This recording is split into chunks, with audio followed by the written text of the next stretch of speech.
Hi hello ನಮಸ್ತೆ ಎಲ್ಲರಿಗೂ info media ಜಗತ್ತು ಚಾನಲಿನ ಮತ್ತೊಂದು ವಿಡಿಯೋಗೆ ಸ್ವಾಗತ ಸುಸ್ವಾಗತ. ಸ್ನೇಹಿತರೆ, ಎಲ್ಲರೂ ಹೇಗಿದ್ದೀರಾ? ಎಲ್ಲರೂ ಚೆನ್ನಾಗಿದ್ದೀರಾ ಅಂದ್ಕೊಂಡಿದ್ದೀನಿ. ನಾನು ಕೂಡ ತುಂಬಾ ಚೆನ್ನಾಗಿದ್ದೀನಿ. ಎಲ್ಲರೂ ಚೆನ್ನಾಗಿದ್ದೀರಾ ಅಂದ್ಕೊಂಡು ಭಾವಿಸ್ಕೊಂಡು ಇವತ್ತಿನ ಒಂದು ವಿಡಿಯೋನ ಶುರು ಮಾಡಿಬಿಡೋಣ.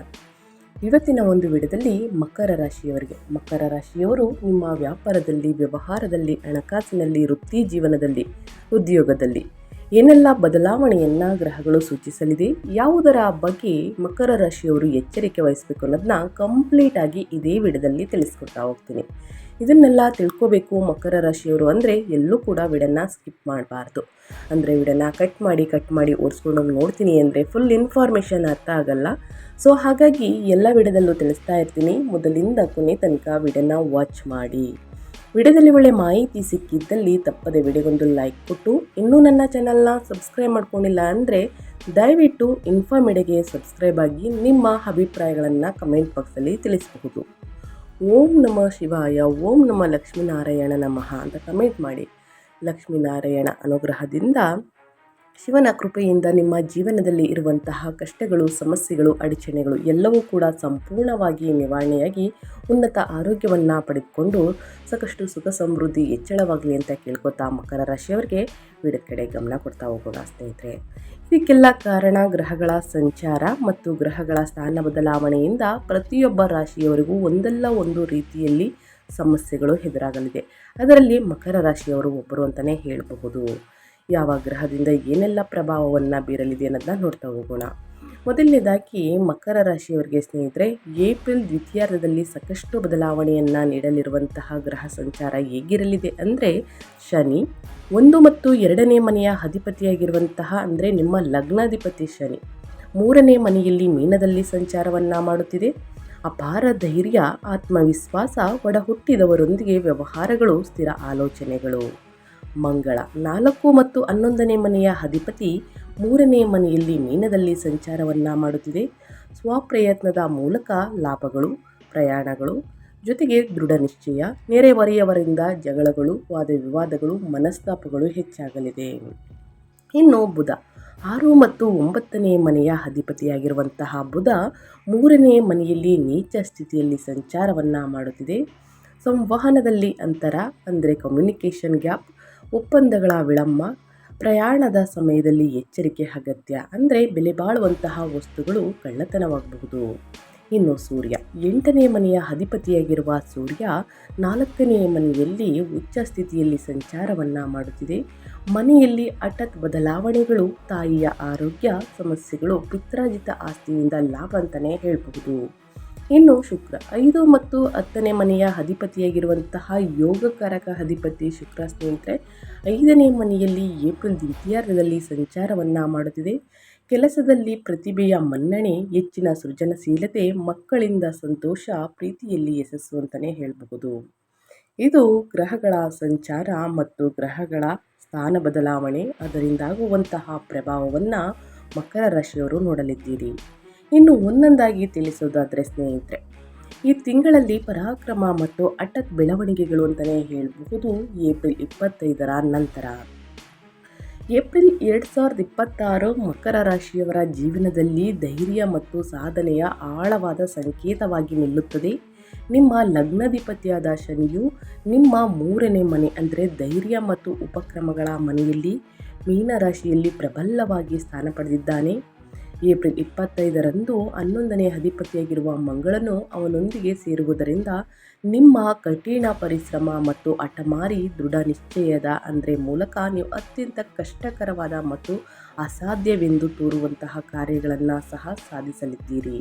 ಪ್ರಬಲವಾದ ಸಂವಹನ ಮತ್ತು ಪ್ರಯಾಣಗಳ ಮೂಲಕ ಯಶಸ್ಸು ಪ್ರಾಥಮಿಕವಾಗಿ ಸಾಧಿಸಲ್ಪಡುತ್ತದೆ ಸ್ನೇಹಿತರೆ. ತಿಂಗಳ ಮಧ್ಯದ ನಂತರ ಸ್ವಲ್ಪ ಪ್ರಕ್ಷುಬ್ಧತೆ ಇರುತ್ತದೆ ಅಂತ ಮೊದಲೇ ತಿಳಿಸ್ಕೊಟ್ಟಿದೆ. ಏಪ್ರಿಲ್ 24ರ ನಂತರ 8ನೇ ಅಧಿಪತಿಯಾಗಿರುವಂತಹ ಸೂರ್ಯನು 4ನೇ ಮನೆಯಲ್ಲಿ ಅಂದರೆ ಗೃಹ ಶಾಂತಿಯ ಮನೆ ಉಚ್ಚ ಸ್ಥಿತಿಯನ್ನು ತಲುಪುತ್ತಾನೆ. ಇದು ಮನೆಯಲ್ಲಿ ಸ್ವಲ್ಪ ಶಾಂತಿಯನ್ನು ತರಬಹುದು ಮತ್ತು ನಿಮ್ಮ ತಾಯಿಯ ಆರೋಗ್ಯದ ಕಡೆಗೆ ಗಮನ ಹರಿಸುವ ಅಗತ್ಯವಿರುತ್ತದೆ. ಆದರೆ 2026 29ನೇ ತಾರೀಕು ಏಪ್ರಿಲ್ನಿಂದ ಸ್ನೇಹಿತರೆ, ನಿಮ್ಮ ಯೋಗಕಾರಕ ಶುಕ್ರನು ತನ್ನ ಸ್ವಂತ 5ನೇ ಮನೆಯನ್ನು ಪ್ರವೇಶಿಸಿದ ತಕ್ಷಣ ಈ ಎಲ್ಲ ಆತಂಕಗಳು ಮಾಯವಾಗುತ್ತವೆ. ನಿಮ್ಮ ವೃತ್ತಿ, ಸೃಜನಶೀಲ ಕೌಶಲ್ಯಗಳು ಮತ್ತು ವೈಯಕ್ತಿಕ ಜೀವನವನ್ನು ನಂಬಲಾಗದಷ್ಟು ಸುಂದರವಾದ ಹಾದಿಗೆ ತಿರುಗಿಸುತ್ತದೆ ಅಂತಲೇ ಹೇಳಬಹುದು. ಒಟ್ಟಾರೆಯಾಗಿ ಏನೆಲ್ಲ ಬದಲಾವಣೆಯನ್ನು ಮಕರ ರಾಶಿಯವರು ನೋಡಲಿದ್ದೀರಿ, ಯಾವುದರ ಬಗ್ಗೆ ಎಚ್ಚರಿಕೆ ವಹಿಸಬೇಕು ಅನ್ನೋದನ್ನ ಕಂಪ್ಲೀಟಾಗಿ ತಿಳಿಸ್ಕೊಟ್ಟಿದ್ದೀನಿ ಸ್ನೇಹಿತರೆ. ಇನ್ನು ಒಂದೊಂದಾಗಿ ಹೇಳೋದಾದರೆ ವೃತ್ತಿ ಜೀವನದ ಬಗ್ಗೆ, ಇನ್ನು ನಿಮ್ಮ ವ್ಯಾಪಾರ ವ್ಯವಹಾರದ ಬಗ್ಗೆ ಏನೆಲ್ಲ ಬದಲಾವಣೆಯನ್ನು ನೋಡಲಿದ್ದೀರಿ ಅಂತ ನೋಡ್ತಾ ಹೋಗೋಣ. ನಿಮ್ಮ ಲಗ್ನಾಧಿಪತಿಯಾದಂತಹ ಶನಿಯು 3ನೇ ಮನೆಯಲ್ಲಿ ಪ್ರಬಲವಾಗಿ ನೆಲೆಸಿರುವುದರಿಂದ ನಿಮ್ಮ ವೃತ್ತಿ ಜೀವನದಲ್ಲಿ ಅಂದರೆ ಕಚೇರಿಯಲ್ಲಿ ನಿಮ್ಮ ಕಠಿಣ ಪರಿಶ್ರಮಕ್ಕೆ ಮಿತಿಗಳಿರುವುದಿಲ್ಲ. ಅಲ್ಲೇ ಮಂಗಳನು ಸೇರುವುದರಿಂದ ನೀವು ಉಪಕ್ರಮ ತೆಗೆದುಕೊಳ್ಳುತ್ತೀರಿ ಮತ್ತು ನಿಮ್ಮ ಸಹೋದ್ಯೋಗಿಗಳಿಂದ ಮುಂಚಿತವಾಗಿ ಎಲ್ಲ ಜವಾಬ್ದಾರಿಗಳನ್ನು ಉತ್ಸಾಹದಿಂದ ಹೆಗಲಿಗೆ ಹಾಕಿಕೊಳ್ಳುತ್ತೀರಿ. ಕೆಲಸದ ಒತ್ತಡದ ಹೊರತಾಗಿಯೂ ನೀವು ಸ್ನೇಹಿತರೆ ಅತಿ ಹೆಚ್ಚಾಗಿ ಕೆಲಸವನ್ನು ಮಾಡುತ್ತೀರಿ. ಏಪ್ರಿಲ್ 24ರ ನಂತರ 8ನೇ ಅಧಿಪತಿಯಾಗಿರುವ ಸೂರ್ಯನು 4ನೇ ಮನೆಯಲ್ಲಿ ಉಚ್ಚನಾಗುತ್ತಾನೆ. ಇದು ನಿಮ್ಮ 10ನೇ ಮನೆಯ ಅಂದರೆ ಕರ್ಮದ ಮನೆಯ ಮೇಲೆ ನೇರ ದೃಷ್ಟಿ ಬೀರುತ್ತದೆ. ಇದು ನಿಮ್ಮ ವೃತ್ತಿಪರ ಜೀವನದಲ್ಲಿ ಹಠಾತ್ ವರ್ಗಾವಣೆ ಅಥವಾ ನಿಮ್ಮ ಮೇಲಧಿಕಾರಿಗಳಲ್ಲಿ ಬದಲಾವಣೆಗಳಂತಹ ಅನಿರೀಕ್ಷಿತ ಬದಲಾವಣೆಗಳನ್ನು ಪ್ರಚೋದಿಸಬಹುದು. ಆದರೆ ಹೆದರುವ ಅಗತ್ಯ ಇಲ್ಲ. ಏಪ್ರಿಲ್ 29ರಂದು ನಿಮ್ಮ 10ನೇ ಮನೆ ಅಂದರೆ ಕರ್ಮಾಧಿಪತಿಯಾದ ಶುಕ್ರ 5ನೇ ಮನೆಯಲ್ಲಿ ಅಪಾರ ಶಕ್ತಿಯನ್ನು ಪಡೆಯುತ್ತಾನೆ. ಇದು ನಿಮ್ಮ ಬುದ್ಧಿಶಕ್ತಿ ಮತ್ತು ಕಾರ್ಯವಿಧಾನವು ನಿಮ್ಮ ಆಡಳಿತ ಮಂಡಳಿಯನ್ನು ಬೆರಗುಗೊಳಿಸುವಂತೆ ಮಾಡುತ್ತದೆ. ನಿಮಗೆ ನ್ಯಾಯಯುತವಾಗಿ ಸಲ್ಲಬೇಕಾದ ಬಡ್ತಿಯು ಗೌರವಾನ್ವಿತವಾಗಿ ನಿಮ್ಮ ಬಳಿಗೆ ಬರುತ್ತದೆ ಅಂತಲೇ ಹೇಳಬಹುದು. ಒಟ್ಟಾರೆಯಾಗಿ ನಿಮ್ಮ ವೃತ್ತಿ ಜೀವನದಲ್ಲಿ ಮಕರ ರಾಶಿಯವರು ಯಾವುದರ ಬಗ್ಗೆ ಎಚ್ಚರಿಕೆ ವಹಿಸಬೇಕು, ಏನೆಲ್ಲ ಅದೃಷ್ಟದ ಫಲಗಳನ್ನು ಗಳಿಸಲಿದ್ದೀರಿ ಅನ್ನೋದನ್ನ ಕಂಪ್ಲೀಟಾಗಿ ತಿಳಿಸ್ಕೊಟ್ಟಿದ್ದೀನಿ. ಇದರ ಬಗ್ಗೆ ಏನೇ ಡೌಟ್ಸ್ ಇದ್ದರೂ ಕೂಡ ನನಗೆ ಕಮೆಂಟ್ ಮಾಡ್ಬೋದು. ಖಂಡಿತವಾಗಿಯೂ ಪ್ರತಿಯೊಬ್ಬರಿಗೂ ನಾನು ಆನ್ಸರ್ ಮಾಡ್ತೀನಿ ಸ್ನೇಹಿತರೆ. ಇನ್ನು ಮುಂದಿನದಾಗಿ ಹೇಳೋದಾದರೆ ಸ್ವಯಂ ಉದ್ಯೋಗ, ವ್ಯಾಪಾರ, ವ್ಯವಹಾರದ ಬಗ್ಗೆ ಮಕರ ರಾಶಿಯವರು ಯಾವುದರ ಬಗ್ಗೆ ಎಚ್ಚರಿಕೆ ವಹಿಸಬೇಕು, ಏನೆಲ್ಲ ಅದೃಷ್ಟದ ಫಲಗಳನ್ನು ಗಳಿಸಲಿದ್ದೀರಿ ಗ್ರಹಗಳ ಸಂಚಾರದಿಂದ ಅಂದರೆ ವ್ಯಾಪಾರ ಮಾಲೀಕರಿಗೆ ಈ ತಿಂಗಳು ಲೆಕ್ಕಾಚಾರದ ಅಪಾಯಗಳು ಮತ್ತು ಘನ ಲಾಭಗಳ ಮಿಶ್ರಣವನ್ನು ತರುತ್ತದೆ. 3ನೇ ಮನೆಯಲ್ಲಿ ಮಂಗಳ ಶನಿಯ ಸಂಚಾರವು ವ್ಯಾಪಾರ ವಿಸ್ತರಣೆಗಾಗಿ ನೀವು ಕೈಗೊಳ್ಳುವ ಪ್ರಯಾಣಗಳು ಹೆಚ್ಚು ಫಲಪ್ರದವಾಗುವುದನ್ನು ಖಚಿತಪಡಿಸುತ್ತದೆ. ನೀವು ಹೊಸ ತಂತ್ರಗಳೊಂದಿಗೆ ಧೈರ್ಯದಿಂದ ಪ್ರಯೋಗವನ್ನು ಮಾಡುತ್ತೀರಿ. 11ನೇ ಲಾಭಾಧಿಪತಿಯಾದ ಮಂಗಳ ಪ್ರಬಲನಾಗಿರುವುದರಿಂದ ನಿಮ್ಮದೇ ಆದ ನವೀನ ಆಲೋಚನೆಗಳು ನಿಮ್ಮ ವ್ಯಾಪಾರವನ್ನು ಲಾಭದಾಯಕ ಹಾದಿಯಲ್ಲಿ ದೃಢವಾಗಿ ಇರಿಸುತ್ತವೆ. ಆದಾಗ್ಯೂ 9ನೇ ಅಧಿಪತಿಯಾಗಿರುವ ಬುಧನು ಏಪ್ರಿಲ್ ದ್ವಿತೀಯಾರ್ಧದಲ್ಲಿ ನೀಚ ಸ್ಥಿತಿಯಲ್ಲಿ ಇರುವುದರಿಂದ ಒಪ್ಪಂದಗಳನ್ನು ಅಂತಿಮಗೊಳಿಸುವಾಗ ಯಾವುದೇ ಸಂವಹನ ಅಂತರ ಇಲ್ಲದಿರುವುದನ್ನು ನೀವು ಖಚಿತಪಡಿಸಿಕೊಳ್ಬೇಕಾಗುತ್ತದೆ. ಇನ್ನು ಶುಕ್ರನು ತನ್ನ ಸ್ವಂತ ರಾಶಿಗೆ ವೃಷಭ ರಾಶಿಗೆ ಪ್ರವೇಶಿಸುವುದರಿಂದ ಸೃಜನಶೀಲತೆಯ ಕ್ಷೇತ್ರಗಳು, ವಿನ್ಯಾಸ, ಈವೆಂಟ್ ಮ್ಯಾನೇಜ್ಮೆಂಟ್, ವಾಸ್ತುಶಿಲ್ಪ ಮೇಲೆ ಸಂಪತ್ತಿನ ಮಳೆಯಾಗಬಹುದು. ಈ ನಿರ್ದಿಷ್ಟ ವಿಂಡೋದಲ್ಲಿ ಷೇರು ಮಾರುಕಟ್ಟೆ ಹೂಡಿಕೆಗಳು ಸ್ನೇಹಿತರೆ ಸಹ ಹೆಚ್ಚು ಲಾಭದಾಯಕವಾಗಿರುತ್ತದೆ. ಇನ್ನು ಸ್ವಂತವಾಗಿ ಸ್ನೇಹಿತರೆ ಉದ್ಯೋಗವನ್ನು ಮಾಡುವವರು, ವ್ಯಾಪಾರ ವ್ಯವಹಾರವನ್ನು ಮಾಡುವರು ಸ್ನೇಹಿತರೆ ಯಾರ ಒಪ್ಪಂದಕ್ಕೂ ಸಹಿ ಹಾಕದೆ ಸ್ನೇಹಿತರೆ ನಿಮ್ಮ ನಿರ್ಧಾರದಿಂದ ಸಹಿಯನ್ನು ಹಾಕುವುದು, ಒಪ್ಪಂದಗಳನ್ನು ತೆಗೆದುಕೊಳ್ಳುವುದು ಮುಖ್ಯವಾಗಿರುತ್ತದೆ. ಯಾರನ್ನು ಕೂಡ ಕುರುಡರಾಗಿ ನಂಬೇಡಿ ಮಕರ ರಾಶಿಯವರು ಅಂತ ಹೇಳ್ತಾ, ಇನ್ನು ಮುಂದಿನದಾಗಿ ಹೇಳೋದಾದರೆ ನಿಮ್ಮ ಫೈನಾನ್ಸ್ ಬಗ್ಗೆ, ನಿಮ್ಮ ಹಣಕಾಸಿನ ಸ್ಥಿತಿ ಹೇಗಿರಲಿದೆ, ಯಾವುದರ ಬಗ್ಗೆ ಮುನ್ನೆಚ್ಚರಿಕೆಗಳನ್ನು ತೆಗೆದುಕೊಳ್ಬೇಕು ಅನ್ನೋದನ್ನ ನೋಡೋದಾದರೆ ನಿಮ್ಮ 2ನೇ ಧನಸ್ಥಾನದಲ್ಲಿ ಕುಂಭರಾಶಿಯಲ್ಲಿ ರಾಹುವಿನ ಸಂಚಾರವು ಈ ತಿಂಗಳ ಅನಿರೀಕ್ಷಿತ ಖರ್ಚುಗಳನ್ನು ತರುತ್ತದೆ. ನೀವು ಎಷ್ಟೇ ಗಳಿಸಿದರೂ ಹಣವನ್ನು ಉಳಿಸಿಕೊಳ್ಳುವುದು ಕಷ್ಟವಾಗುತ್ತದೆ. ಎಲ್ಲ ಆರ್ಥಿಕ ವ್ಯವಹಾರಗಳಲ್ಲಿ ನಿಮ್ಮ ಮಾತಿಗೆ ಬದ್ಧರಾಗಿರುವುದು ಸಹ ನಿರ್ಣಾಯಕವಾಗಿದೆ. ಆದಾಗ್ಯೂ ಏಪ್ರಿಲ್ 24ರಂದು ಕಾಸ್ಮಿಕ್ ಅಲೆಗಳು ನಿಮ್ಮ ಪರವಾಗಿ ತಿರುಗುತ್ತವೆ.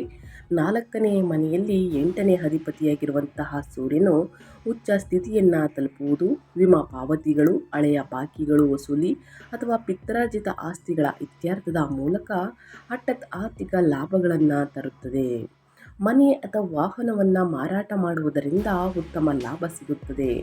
ಏಪ್ರಿಲ್ 29ರ ನಂತರ 5ನೇ ಮನೆಯ ಶುಕ್ರನು ಷೇರುಗಳು ಮತ್ತು ಬುದ್ಧಿವಂತ ಹೂಡಿಕೆಗಳ ಮೂಲಕ ಅದೃಷ್ಟವನ್ನು ತರುತ್ತಾನೆ ಅಂತಲೇ ಹೇಳಬಹುದು. ಮನೆಗೆ ಬೇಕಾಗಿರುವಂತಹ ಗೃಹೋಪಯೋಗಿ ವಸ್ತುಗಳನ್ನು ಖರೀದಿ ಮಾಡುವುದಕ್ಕೆ, ಗ್ಯಾಜೆಟ್ಗಳನ್ನು ಖರೀದಿ ಮಾಡುವುದಕ್ಕೆ ಮುಂದಾಗಲಿದ್ದೀರಿ. ಚಿನ್ನಾಭರಣಗಳನ್ನು ಖರೀದಿ ಮಾಡುವಂಥ ಆಸೆ ನನಸಾಗಲಿದೆ ಅಂತಲೇ ಹೇಳಬಹುದು. ಆಸ್ತಿ, ಮನೆ, ಪ್ರಾಪರ್ಟಿಯನ್ನು ಖರೀದಿ ಮಾಡುವಂಥ ಕನಸು ಮುಂದಿನ ದಿನಗಳಲ್ಲಿ ಸ್ನೇಹಿತರೆ ನಿಮ್ಮ ಇಚ್ಛೆಯಂತೆ ನೆರವೇರಲಿದೆ. ಒಟ್ಟಾರೆಯಾಗಿ ಹೇಳಬೇಕು ಅಂದರೆ ಶುಭಗಳಿಗೆ ಶುರು ಅಂತಲೇ ಹೇಳಬಹುದು. ಹಠಾತ್ ಧನಲಾಭವನ್ನು ನೋಡಲಿದ್ದೀರಿ. ಇನ್ನು ಮೇಯ್ನಾಗಿ ನಿಮ್ಮ ಹೆಲ್ತ್ ಬಗ್ಗೆ ಹೇಳೋದಾದರೆ, ನಿಮ್ಮ ಆರೋಗ್ಯದಲ್ಲಿ ಏನೆಲ್ಲ ಬದಲಾವಣೆಯನ್ನು ಗ್ರಹಗಳು ಸೂಚಿಸಲಿದೆ, ಯಾವುದರ ಬಗ್ಗೆ ಎಚ್ಚರಿಕೆ ವಹಿಸಬೇಕು ಅನ್ನೋದನ್ನ ನೋಡ್ತಾ ಹೋಗೋಣ. ನಿಮ್ಮ ಲಗ್ನಾಧಿಪತಿ ಶನಿಯು 3ನೇ ಮನೆಯಲ್ಲಿ ಬಲವಾಗಿ ನೆಲೆಸಿರುವುದರಿಂದ ನೀವು ಸ್ವಾಭಾವಿಕವಾಗಿ ಅತ್ಯುತ್ತಮ ರೋಗ ನಿರೋಧಕ ಶಕ್ತಿ ಮತ್ತು ದೈಹಿಕ ದೃಢತೆಯನ್ನು ಆನಂದಿಸುವಿರಿ. ಅದಿಯಾಗೂ ನಿಮ್ಮ 6ನೇ ಮನೆ ಅಂದರೆ ರೋಗದ ಮನೆಯಲ್ಲಿ ಗುರುವಿನ ಸಂಚಾರವು ಕೊಲೆಸ್ಟ್ರಾಲ್ನಲ್ಲಿ ಸಣ್ಣ ಏರಿಕೆಗೆ ಕಾರಣವಾಗಬಹುದು ಅಥವಾ ಸಣ್ಣ ಯಕೃತ ಮತ್ತು ಸ್ನೇಹಿತರೆ ಜೀರ್ಣಕಾರಿ ಸಮಸ್ಯೆಗಳನ್ನು ತರಬಹುದು. ಏಪ್ರಿಲ್ 24ರಂದು ಸೂರ್ಯನು 4ನೇ ಮನೆಯಲ್ಲಿ ಉಚ್ಚನಾಗುತ್ತಿದ್ದಂತೆ ಎದೆ ಮತ್ತು ಹೃದಯಕ್ಕೆ ಸಂಬಂಧಿಸಿದ ವಿಷಯಗಳ ಬಗ್ಗೆ ನೀವು ಸ್ವಲ್ಪ ಎಚ್ಚರದಿಂದಿರಬೇಕು. ದೇಹದ ಅತಿಯಾದ ಉಷ್ಣತೆ ಮತ್ತು ರಕ್ತದೊತ್ತಡದಲ್ಲಿ BP ತಾತ್ಕಾಲಿಕ ಏರಿಕೆ ಕಂಡುಬರಬಹುದು. ಹೆಚ್ಚು ಮುಖ್ಯವಾಗಿ ಈ ಸಮಯದಲ್ಲಿ ನಿಮ್ಮ ತಾಯಿಯ ಆರೋಗ್ಯ ಮತ್ತು ಯೋಗಕ್ಷೇಮದ ಬಗ್ಗೆ ನೀವು ಹೆಚ್ಚಿನ ಗಮನವನ್ನು ಹರಿಸಬೇಕಾಗುತ್ತದೆ.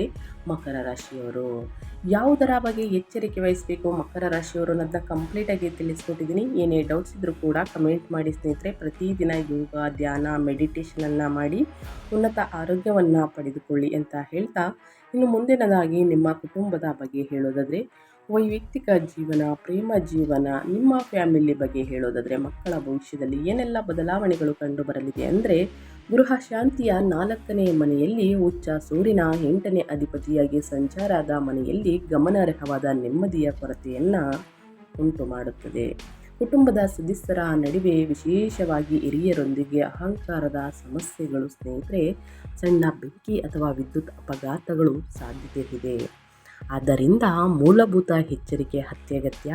ಆದರೆ ವೈಯಕ್ತಿಕ ಸಂಬಂಧಗಳ ವಿಷಯಕ್ಕೆ ಬಂದರೆ ಏಪ್ರಿಲ್ ದ್ವಿತೀಯಾರ್ಧದಲ್ಲಿ ಪ್ರೀತಿ ಮತ್ತು ಮಕ್ಕಳ ಅಂದರೆ 5ನೇ ಮನೆಗೆ ಶುಕ್ರನ ಪ್ರವೇಶಿಸುವುದು ಅತ್ಯಂತ ಮಧುರ ಮತ್ತು ಪ್ರಣಯ ಭರಿತ ಅವಧಿಯನ್ನು ಪ್ರಾರಂಭಿಸುತ್ತದೆ.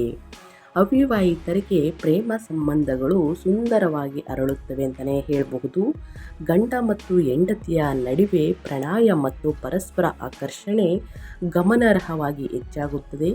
ಇದಲ್ಲದೆ ಶೈಕ್ಷಣಿಕ ಅಥವಾ ಪಠ್ಯೇತರ ಚಟುವಟಿಕೆಗಳಲ್ಲಿ ನಿಮ್ಮ ಮಕ್ಕಳ ಪ್ರಗತಿಯು ನಿಮಗೆ ಅಪಾರ ಸಂತೋಷವನ್ನು ತರುತ್ತದೆ. ಒಟ್ಟಾರೆಯಾಗಿ ಹೇಳಬೇಕು ಅಂದರೆ ಕುಟುಂಬದಲ್ಲಿ ಏನೆಲ್ಲ ಬದಲಾವಣೆಯನ್ನು ಗ್ರಹಗಳು ಸೂಚಿಸಲಿದೆ, ಯಾವುದರ ಬಗ್ಗೆ ಎಚ್ಚರಿಕೆ ವಹಿಸಬೇಕು ಅನ್ನೋದನ್ನ ಕಂಪ್ಲೀಟಾಗಿ ತಿಳಿಸ್ಕೊಟ್ಟಿದ್ದೀನಿ. ಇನ್ನು ಮುಂದಿನದಾಗಿ ಹೇಳೋದಾದರೆ ವಿದ್ಯಾರ್ಥಿಗಳ ಬಗ್ಗೆ, ನಿಮ್ಮ ಎಜುಕೇಷನ್ನಲ್ಲಿ ಏನೆಲ್ಲ ಬದಲಾವಣೆಯನ್ನು ನೋಡಲಿದ್ದೀರಿ ಮಕರ ರಾಶಿಯ ವಿದ್ಯಾರ್ಥಿಗಳು, ಯಾವುದರ ಬಗ್ಗೆ ಮುನ್ನೆಚ್ಚರಿಕೆಗಳನ್ನು ತೆಗೆದುಕೊಳ್ಬೇಕು ಅನ್ನೋದನ್ನ ನೋಡ್ತಾ ಹೋಗೋಣ. ಶಿಕ್ಷಣದ ಕಾರಕ ಬುಧನು ನೀಚನಾಗಿರುವುದರಿಂದ ವಿದ್ಯಾರ್ಥಿಗಳು ಏಪ್ರಿಲ್ ದ್ವಿತೀಯಾರ್ಧದಲ್ಲಿ ಏಕಾಗ್ರತೆಯ ಕೊರತೆಯನ್ನು ಅನುಭವಿಸುತ್ತಾರೆ.